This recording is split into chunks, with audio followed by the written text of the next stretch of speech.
ఒకసారి విగ్రహాలు తయారు చేసే కళాకారునికి, అలాగే భగవంతుని మధ్య చర్చ జరుగుతుంది. ఆ కళాకారుడు ఏమంటాడంటే భగవంతుడితో, "భగవంతుడా! నువ్వు నేను ఇద్దరం సేమ్. నువ్వు కూడా కొంతమందిని తయారు చేసి ఈ భూమి మీదకి వదిలావు.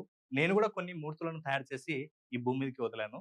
సో, నేను తయారు చేసిన మూర్తులు దేవాలయాల్లో ఉంచి వాటిని మొక్కుతున్నారు జనాలు. కానీ నువ్వు తయారు చేసిన మనుషులు ఎవరైతే ఉన్నారో, వీళ్ళు కులాల పేరిట, మతాల పేరిట కొట్టుకు చస్తున్నారు. నాకనిపిస్తుంది ఒక్కొక్కసారి నీకంటే నేనే గ్రేట్ ఏమో" అని ఆ కళాకారుడు దేవుని దగ్గర సవాల్ చేస్తాడన్నమాట. అయితే నిజానికి కూడా ఈ సన్నివేశం వింటే నిజమే అనిపిస్తుంది. ప్రతి ఒక్కరు కూడా ఈ మధ్య కులాల పేరిట, మతాల పేరిట కొట్టుకొని చస్తున్న మాట నిజమే. ప్రతి ఒక్కరు గుర్తుపెట్టుకోవాల్సిందేంటంటే, నీ ఇంటి 4 గోడల మధ్యనే ఈ కులమైన, మతమైన. మనం ఇల్లు గడప దాటి బయటికొచ్చినామంటే మనమందరం మనుషులము అనే విషయాన్ని ప్రతి ఒక్కరు కూడా గుర్తుపెట్టుకోవాలి. మానవత్వాన్ని చూపించాలి. అలా కాదని ఇప్పుడు ఫర్ ఎగ్జాంపుల్ నా దేశం మారాలి, నా దేశం గొప్పది అంటే ఓకే. దేశం గొప్పదే. దేశం మారాలి ఖచ్చితంగా.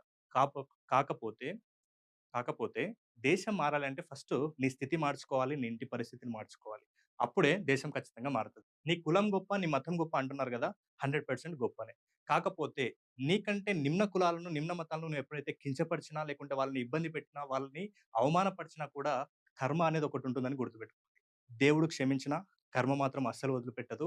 కర్మ రిటర్న్స్ ఎలా ఉంటుందంటే చక్రవడ్డీతో సహా ఆ కర్మ తీసుకునే ఆ ఫలితానికి ఇంటిల్లిపాతి కూడా నష్టపోయే అవకాశం ఉంటుంది. కాబట్టి భగవంతుడు క్షమించినా కర్మ వదిలిపెట్టదు.